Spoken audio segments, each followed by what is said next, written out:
Hello everyone, SimCFI here, and today you're going to learn how to navigate using radio aids to navigation. But first, there's going to be a ground school lesson. So first, everything we talk about can be read about in more detail in Chapter 15 of the Pilot's Handbook of Aeronautical Knowledge, and more specifically, everything here starts on page 22. It's got some other navigational stuff above that. And I just downloaded the Chapter 15 section. You can also just read the entire thing. It's available for free download from the FAA's website. Just Google Pilot's Handbook of Aeronautical Knowledge, and then Chapter 15 is where you want. Alright, so there's two main types of radio aids to navigation. That's going to be your VORs and your NDBs. VOR stands for Very High Frequency Omni Range, and NDB stands for Non-Directional Beacon. So we're going to start with the VORs right now. So we already explained what VOR is. So VHF, Very High Frequency Omni Range, means it's a VHF signal. It's going to be from 108 megahertz to 117.95 megahertz is the range allocated. Omni means many, and many ranges. So it's going to send out a signal in many ranges from that station. So to visualize that, here's your station, and then these are all the course lines that it sends out. And so this is the 0 degree radial. So the courses we call radials as they come out from the station. And now this 0 degrees is aligned with magnetic north. And you can see the difference of magnetic north and true north right here. This line of longitude is true north. And so if you're flying this way, through here, this is the 210 radial. Now if you're out here and you want to go to the station, you're going to be on a bearing of the opposite of that. That's going to be about 030.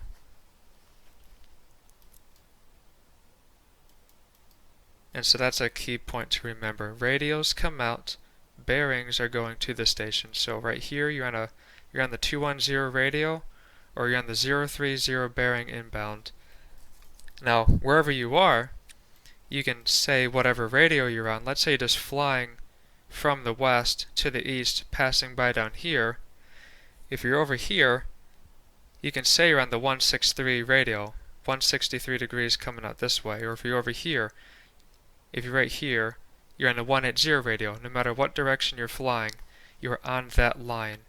And that's another key concept to remember, is that the VOR doesn't know what heading you're on, it just knows what line you're on.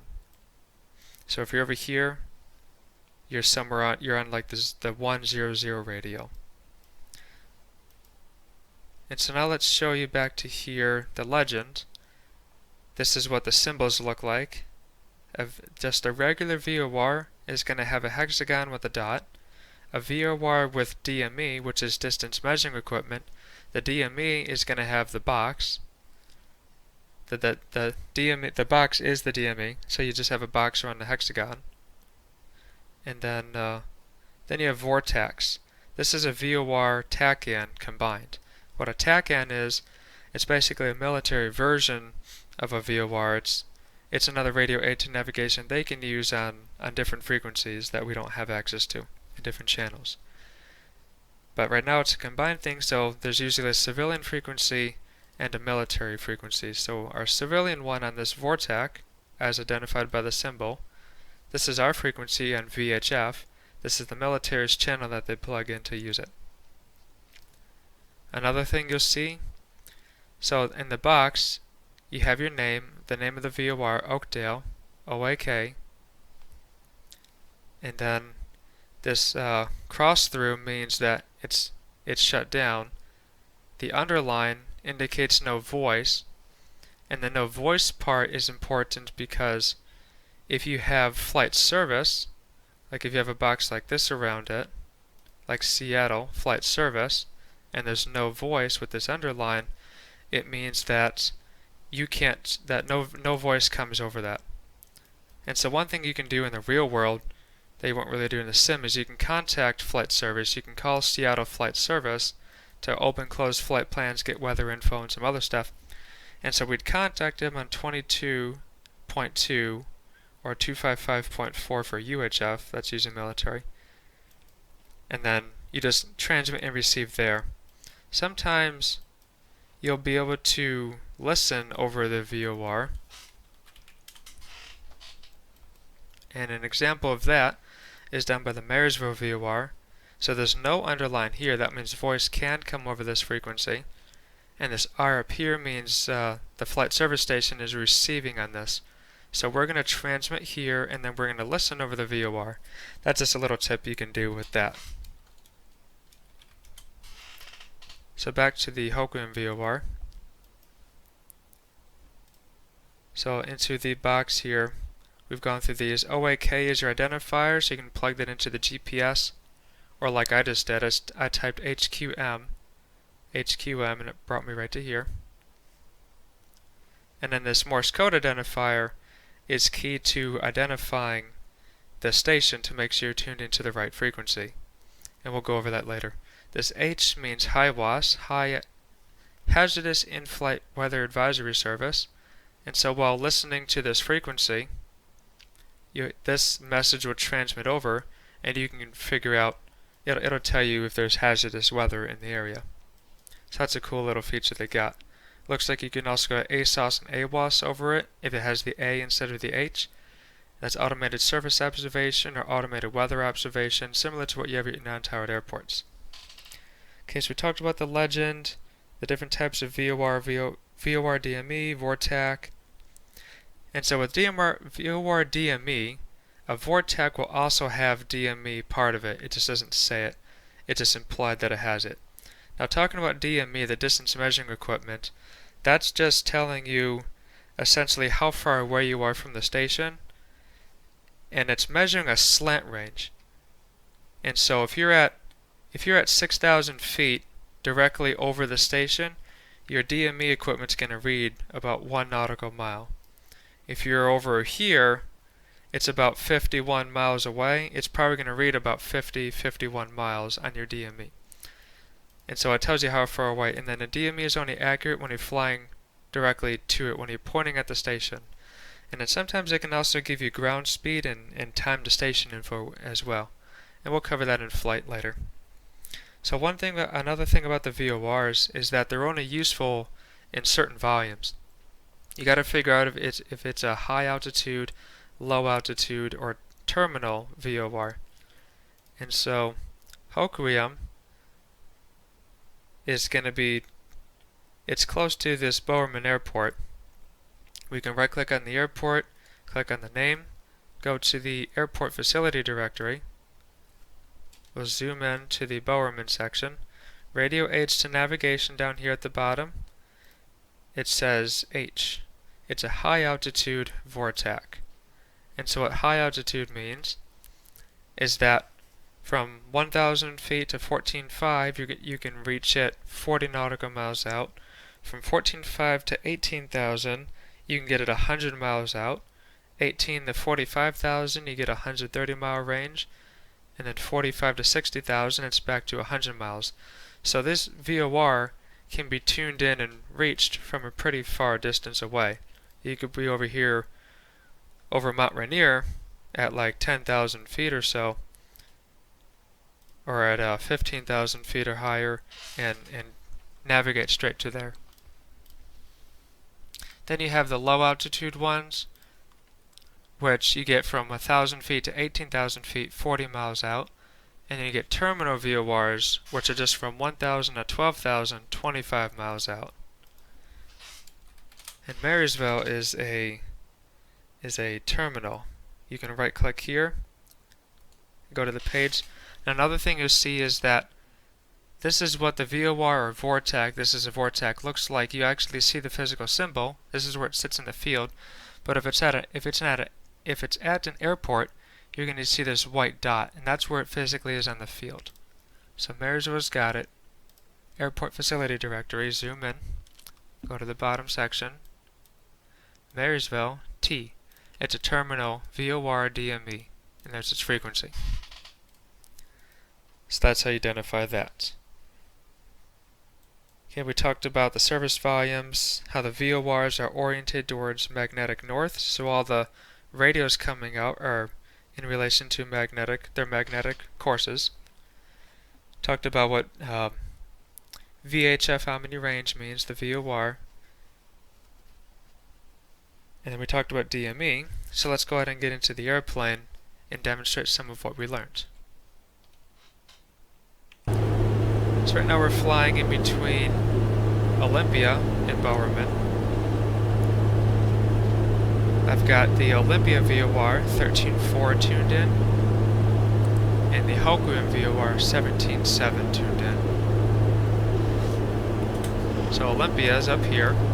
Here's the Olympia VOR-TAC 13.4 I got, and Bowerman, the Hokum VOR-TAC 17.7. So let's start with the first basic example of how to use a VOR, at least as a VFR pilot. If we want to go straight to Olympia, we have our frequency. This nav1 radio is linked to this first instrument, and this nav2 radio is linked to the second instrument. So 13.4, we need to make sure we tune and identify. This is where that Morse code comes in. So at the audio select panel at the top, we click on nav1, and then down here it says pull to ident. So right click, at least in this model, to pull this knob out and allow that Morse code to come through.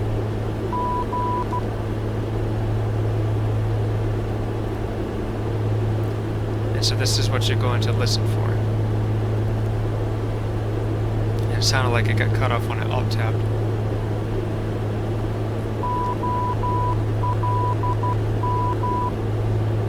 And so that's that. So now we can turn that off, push that in. And so now to navigate to it, we take this knob here, the OBS knob, Omni Bearing Selector, and we're going to rotate it until the needle centers with the 2 indication. Now what that means, this is the needle, the course deviation indicator, CDI. This is your to from box. And then this knob rotates the card for what bearing you want. So we're going to go to the station. This is a to indication.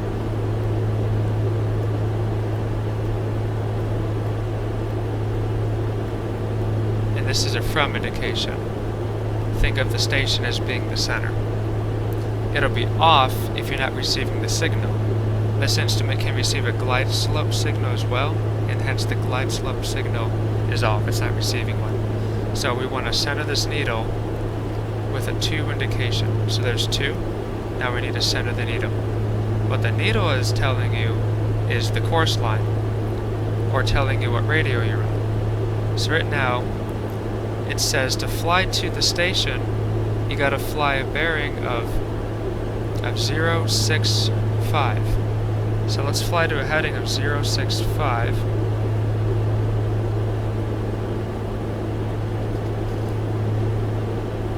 And this would take us to Olympia.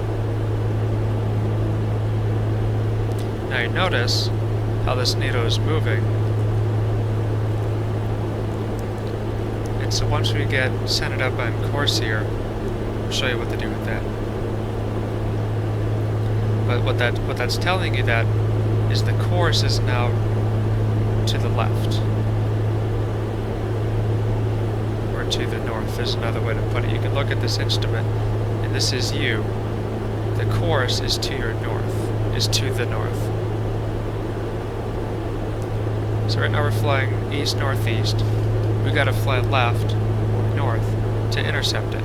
So let's turn to a heading of 030, and we're going to intercept this course.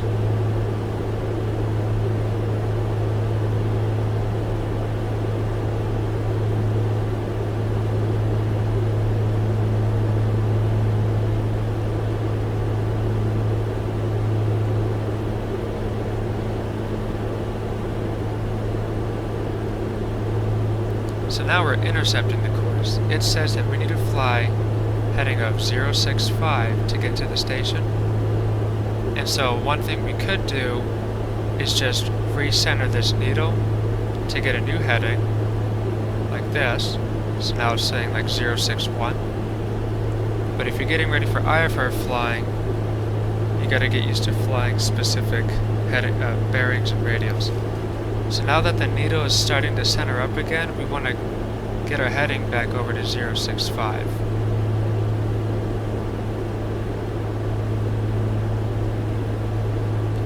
That was a little bit too soon. So we'll kick it out just a little bit.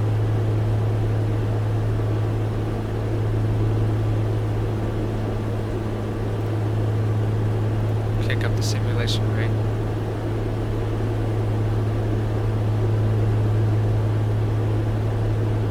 So now I can see this needle is moving closer to the center, meaning we're getting closer to our course. Now one thing, if you're seeing that the needle doesn't really move and everything is lined up right, meaning if you're flying on 065 but the needle keeps going out in one direction or another, and you make sure that your instrument is set to the compass, then that can mean that you have winds aloft pushing you left or right. So right now, sitting here, if this needle starts moving, then that means we have some wind affecting us. So if the needle moves left, that means the course is to the left or to the north, which means we're getting pushed to the right. And so to counter that, we're going to have to crab into the wind and fly heading more north to stay on course. What's going on essentially with that, I can demonstrate in paint real quick. So here's the VOR, here's us, the airplane, and we're flying to the station, but if the wind is blowing us, then we're going to end up down here. As we keep their same heading, the wind is blowing us this way. And so the course we have of 065 to the station is here. That's one course line. But as we try to fly to it without correcting for the wind, we get pushed here. And so now our CDI puts the needle over here like this, saying that the course is to your left of the airplane, or to the north. North is up. So that's what's happening here. And when I said that you could just recenter the OBS to recenter that needle to get a new heading, what you're doing there is if you fly off course like this down to this arrow, and you don't want to re-intercept, you just want to fly to it, you just recenter the needle till it says 0, until it is 0, and then as you explained, that ended up being like 060 instead of 065, which means now you just fly a heading of 060 to the station if you want to do it like that. But for IFR, you're going to re-intercept the course. You usually want to pick 45 degrees like this and fly that to get back to your course. So this should help visualize what's going on with the needle. And so this is a good time to introduce the HSI, the Horizontal Situation Indicator. I think I've talked about this in the video before, but this is where it comes to light. So in the Shift 3 menu, you can click down here in the 182,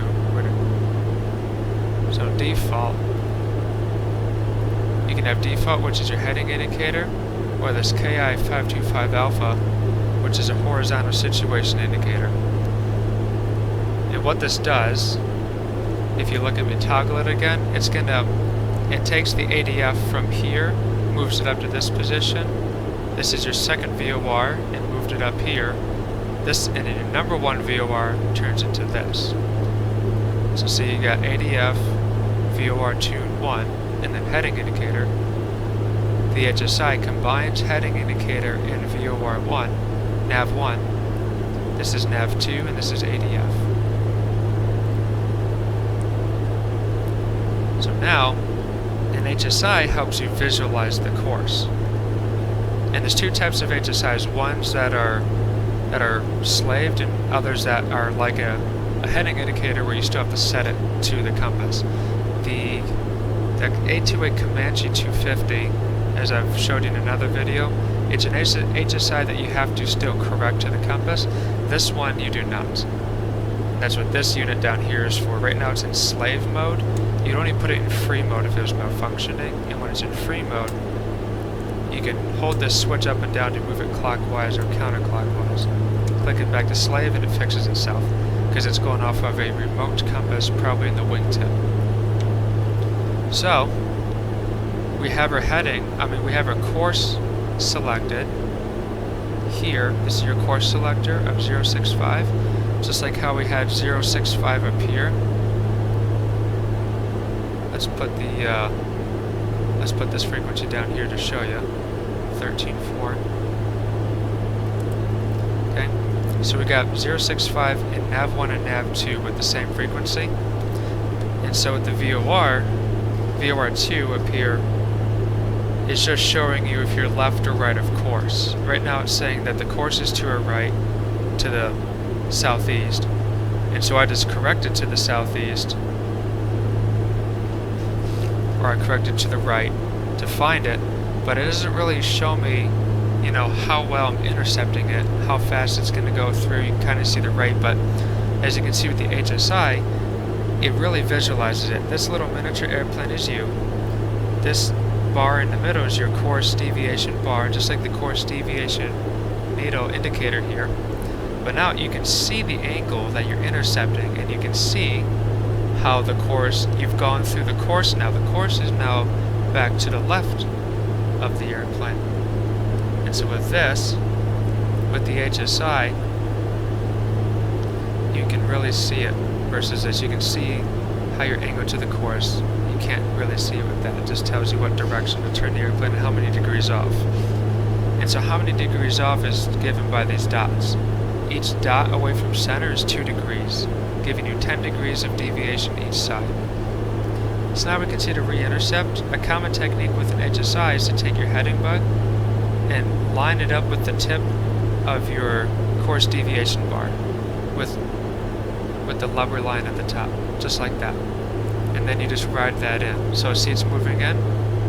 We're going to keep the lubber bar at the top aligned with the tip of your course deviation bar. So turning too much, pull it out. And this is a good way to make a smooth transition right in. You can really visualize that. Just put your heading bug right there. And look at that. It's a very nice way to visualize your course.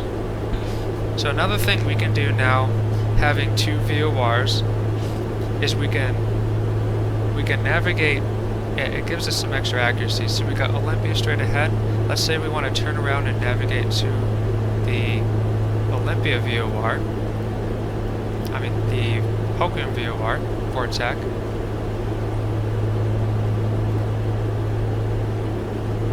So let's put that back in there, 17.0. We can go nav to identify. And as we're setting that up,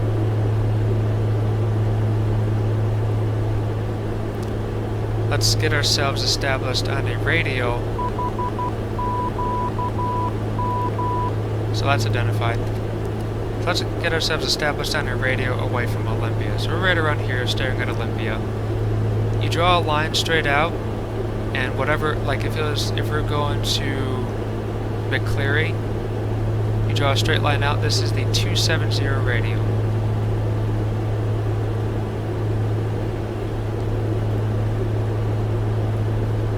And so these Victor Airways that I talked about that you see on low en route charts, Victor 204, they also have some of them painted onto your sectional, and they give you the easy answer heading.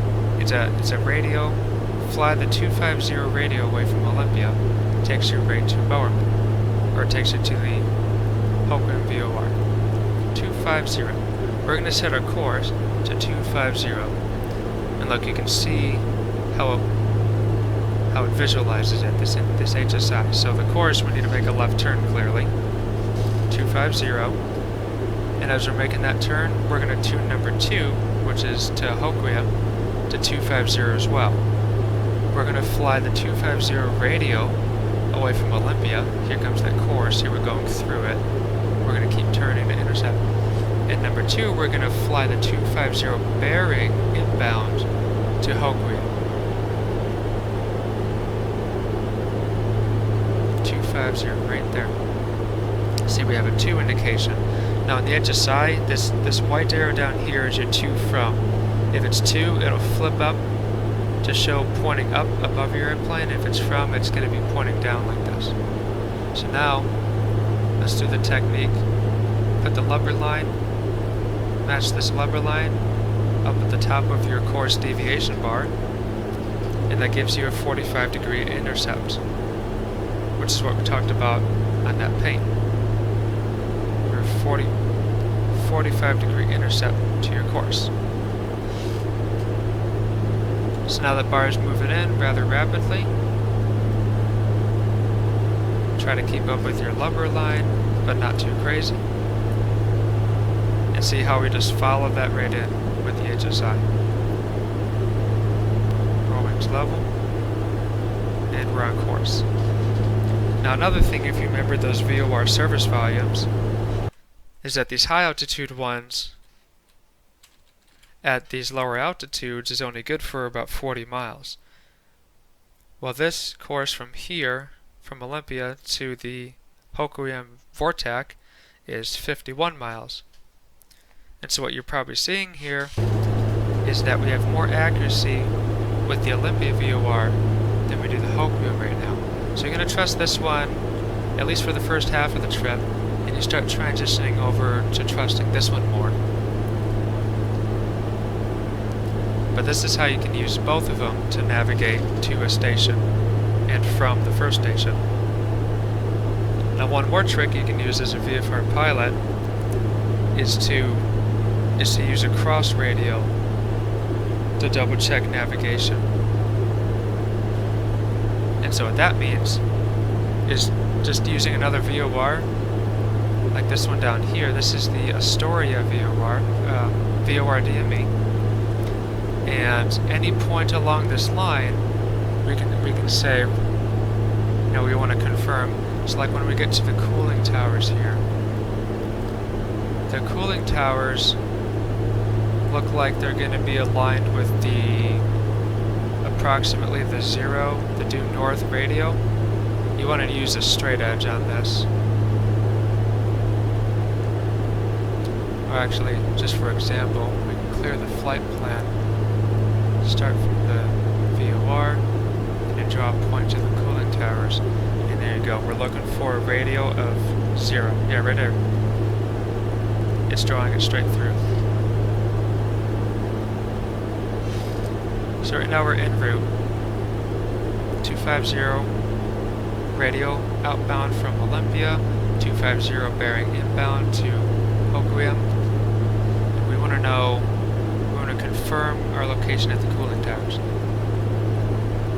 So what we're going to do, we're going to take 114.0 and we'll swap that out for a number 2 because we don't really need that one right now anyways. So 14.0. We tune and identify that, that's nav 2. Pull that up.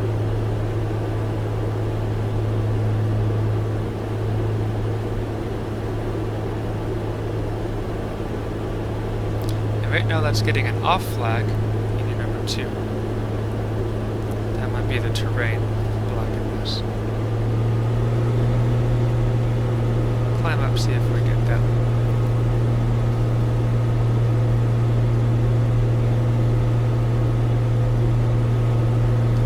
So if that's not going to work, we'll demonstrate it. We can just demonstrate that with the Olympia VOR.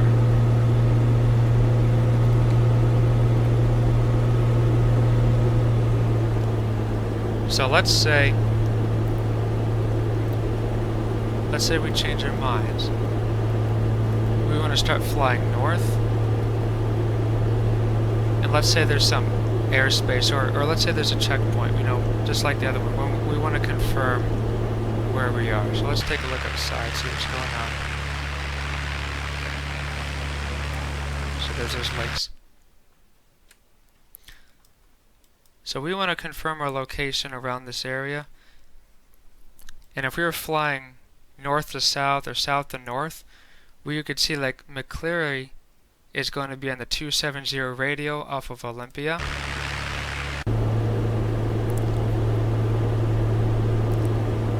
we got our Astoria now. So back to the original case here. There's the cooling towers off to the left. We want to confirm our location when we get there.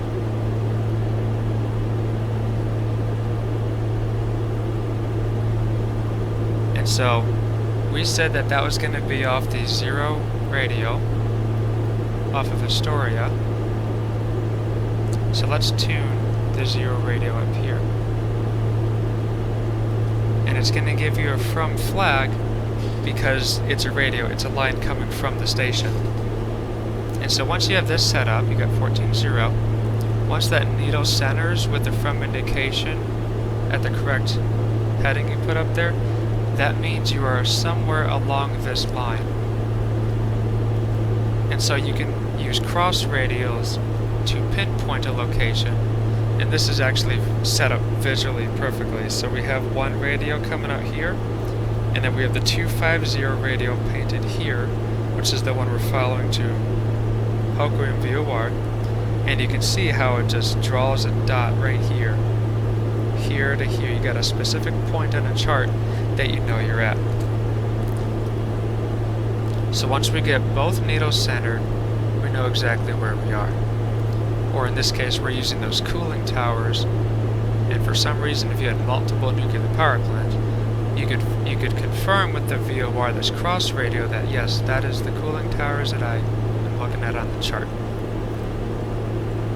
So let's get the simulation right up here and get over to those cooling towers. Now, watch this needle over here as it slowly moves in. You can see it moving in right now. Here comes our on-course needle. And the simulation rate down to 2 times speed. So let's get on course a bit. Match that lubber line, course deviation bar. And notice this one's getting even closer to center. And when these two needles are centered, we're basically right at the cooling towers. And this is another example of how HSI visualizes your course and everything else a lot better than your standard VOR instrument. So look at that, this is the beauty of VORs. You can see how useful they can be as a VFR pilot. Got 2 times speed off. So there we go, both needles are centered. And we're turned back on course. And we're right over this nuclear power plant, these cooling towers.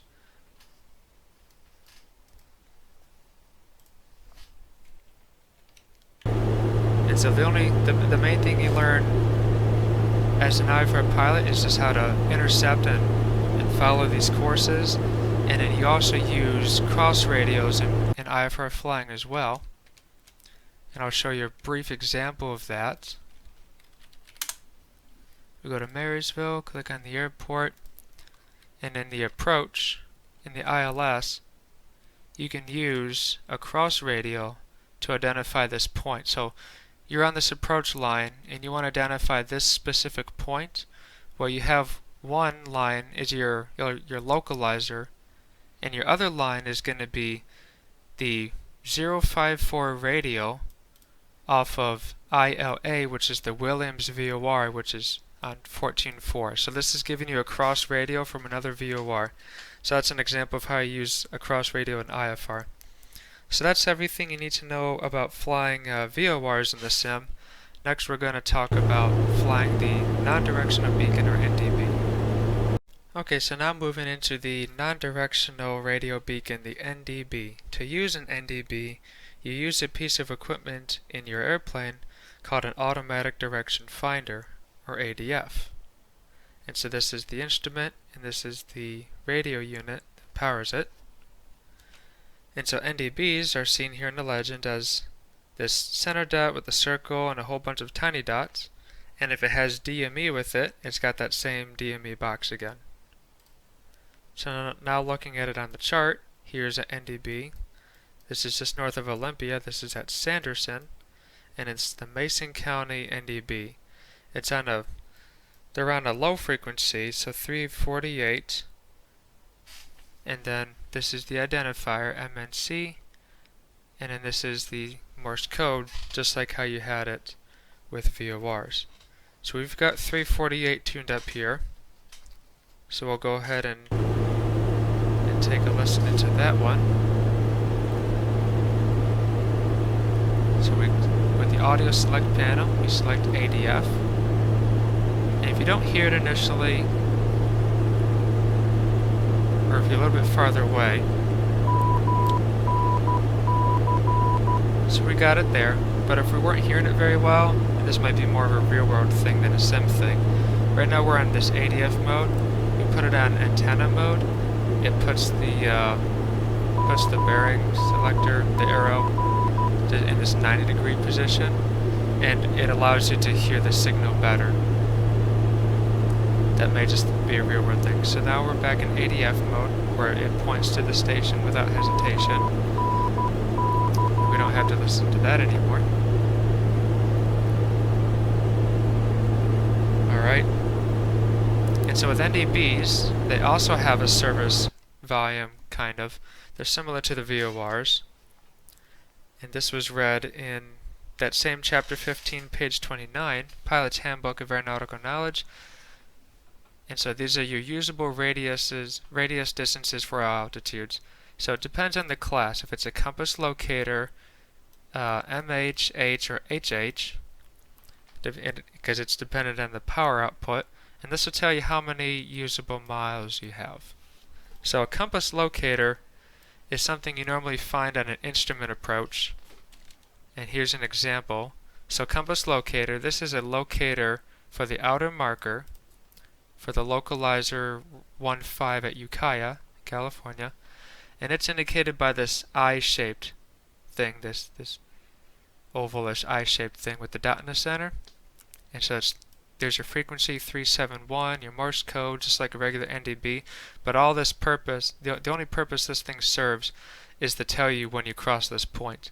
So you'd have it tuned in to 371, and the arrow, as you're flying inbound, the arrow is just going to point straight up on this instrument, at least it should, stating that you're flying to that station. Once you cross it, the arrow is going to flip and point down to indicate cross it, and that's how you know you've crossed that point. That's the only purpose that thing serves. And so the next ones you got is the MH, H, and HH. And so I looked up what this one was. I right-clicked on it, went to the airport page, and then clicked on the airport facility directory. So here's the airport facility directory page for Sanderson Field. Same thing, go to radio aids to navigation. There's the VOR. Down here is your Mason County NDB, and it's an MH. The W means there's no voice over it. So MH is going to give us 25 miles. And we look back at the chart, and so like 25 miles, you have a decent little range to use this NDB. And so I figured in Alaska, I know they use NDBs a little bit more prominently, so I went up here to Sandspit, looked up this one, and this one, here's Sandspit down here, radio aids, here's your NDB, and it's H. And so HW means it's no voice as well. So H is going to give you 50 miles. And so that's how that works. Just like the VORs. Now to navigate to one of these, you first have to tune it. And so right now we got it tuned, but I'll show you how to tune it. First of all, you got these different modes here. And clicking on frequency, normally the system will power up with your flight timer over here, and so the standby frequency is hidden. It's in blind mode. And so when the system starts up, it's going to start, show you. So like when you hit your avionics master switch on after starting, it powers up and it starts counting. This is kind of a useful tool, especially if you don't have a Hobbs indicator. It tells you how long you've been running the avionics essentially. You can also change this to a stopwatch, just like we can over here, and you just click this reset down here. So that resets that. So you can get a stopwatch as well. So put that back on flight time. So then if you want to change the frequency, it looks like you can change it directly, like this. So you have your small knob, does the 10s, big knob does the 100s, and you click on the small knob and it does the 1s. And if you want to have both, to have a standby like you do with these radios, click on frequency button. Now we have both. So now, this will tune your standby frequency, and then you can swap them over and tune another one. So now you have 2 swappable ADFs, quick use if you need to do that. And in this BFO, I have no idea what it was, so I just had to look up the manual for the unit, the KR87. And it just says here, it looks like it's an out of United States thing. You can read this here, pause the video, but it's for outside US frequencies. And so that's how you, let's say you use all the buttons and switches on this ADF. So now we have to go back to ours. Sanderson 348. Just tune it directly. 3, 4. Let's put it to 1, 2, 3, 4, 5, 6, 7, 8. And there we go. There it is. It's telling us where it is. Now another thing to note about ADF is that there's usually movable card and fixed card ADFs. A fixed card ADF is where just north is listed as up like this, and the arrow just points to a relative bearing to the station. And so relative to the station, this is 111 degrees right of the nose, and then you'd have to add that to your heading to figure out what the actual heading to the station is, the bearing to the station, the magnetic bearing to the station, but we're not going to go into all that. You can read about that in that same chapter 15, Pilot's Handbook of Aeronautical Knowledge, because usually the airplanes will fly, if they even have an ADF, it'll be a movable card. And they're starting to remove ADF questions from the pilot's exams anyways for the FAA. So let's treat this as a movable card like it is. So what you do is you set it to your current heading, which is we're on 295, and that's immediately going to tell us the heading we need to fly to the station. So to fly to that Mason County NDB, we got to fly a heading of 040.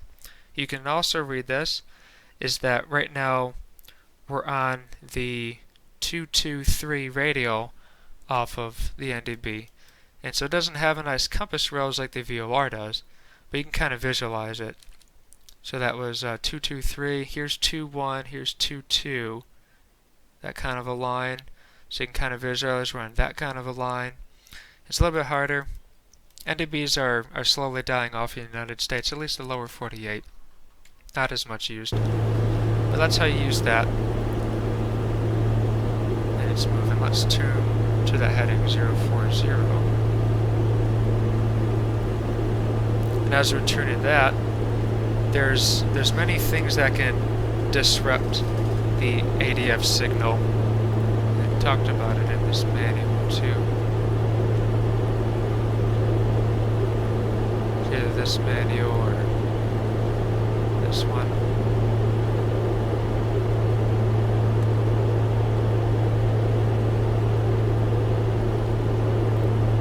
But essentially, like thunderstorms, terrain, coastal areas, here it is. Electrical storms, night effect, mountain effect, coastal refraction. You can read this, pause the video if you want. But basically, there's a lot of things that can disrupt your ADF signal. And there's a YouTube video I saw there kind of demonstrating that, which is probably another reason why they're going away. So now we got to make this card match a new heading 040. And I think with like glass cockpits, this ADF is also kind of moved into an HSI, and you can select using a selector button or dial what nav source is displayed, so you don't have to keep moving movable cards. You just have a nice digital display if you're going to use ADF. So 040, there we go. Now it's matching our heading again. Now we can see we just have to turn a couple degrees to the right, and that's going to line us up with the station. And so this is more of a homing thing, whereas the VOR will show you a direct course line. So that's a little rough intro to your ADF and how to use ADF to navigate. And so if you want to fly specific bearings and radials, you have to essentially drag the air around. So if you want to whip it around and fly radial outbound,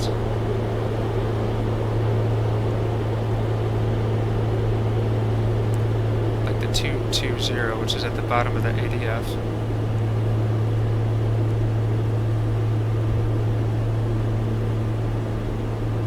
There we go, whipping it around. And we want to fly the 220 radial away from the ADF. Right now we're on the 235 radial, and numbers get smaller as you go to the left. So we need to drag this to the left.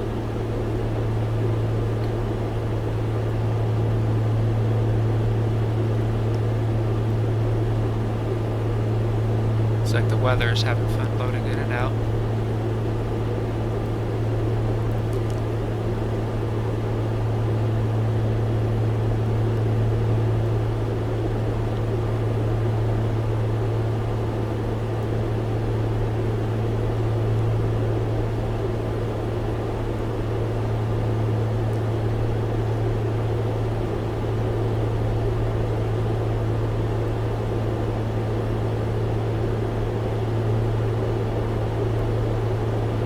So now we're on the 225 radio.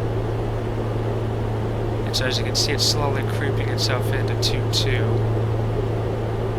So we'll go off of our 210 heading here. So ADF is not something that's commonly used. It's a little more tricky to try and maintain a course with.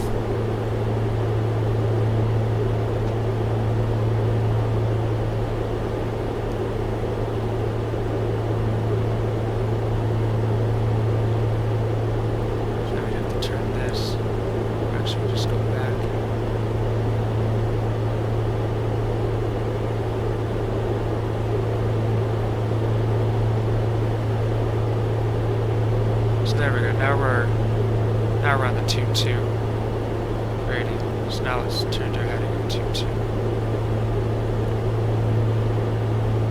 Match this up 22. So there we go. That's a rough way of following that radio. This weather's really getting bad up here, hazier. And then the last thing we forgot to do after the VORs was the DME. So let's say we want to get DME going to the Hokum VOR 17.0. We got that up here. We got our course visualized. Let's just get a more direct heading right now. Reset that. Fly right to it. And your DME is at the bottom down here. Actually, there's Bowerman right there, so we're pretty close. Turn it on. And now right now, it's set into the remote mode, RMT, and what that's going to do is it's going to take your frequency from nav1 and automatically tune that as your DME, which could be a nice feature. Otherwise, and so as you can see, it shows you your distance, your nautical miles. We're 12.1 miles away. Unpause it to get the speed. So we're 12 miles away. We have a ground speed of 143 knots.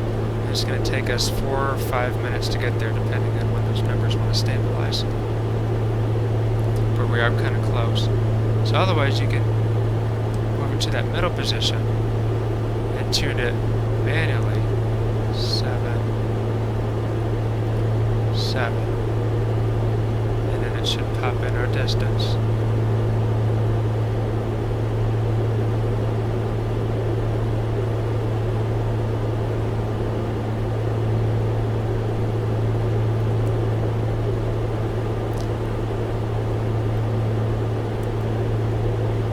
Let's double check to make sure that's the right frequency. should be the same thing, 17.7. It's a VOR tag. I don't know why it's not coming in. But remote is going to take it up to here. And that's giving us our info. So that's what DME does. Now we're over the Bowerman Airport. Alright, so that's it for this video. That was a pretty lengthy introduction to radio aids to navigation and how to use them as a VFR pilot. And as you can see, it's a pretty good cue to the IFR videos that we're going to move into next. So we'll see you with the IFR series next. Bye.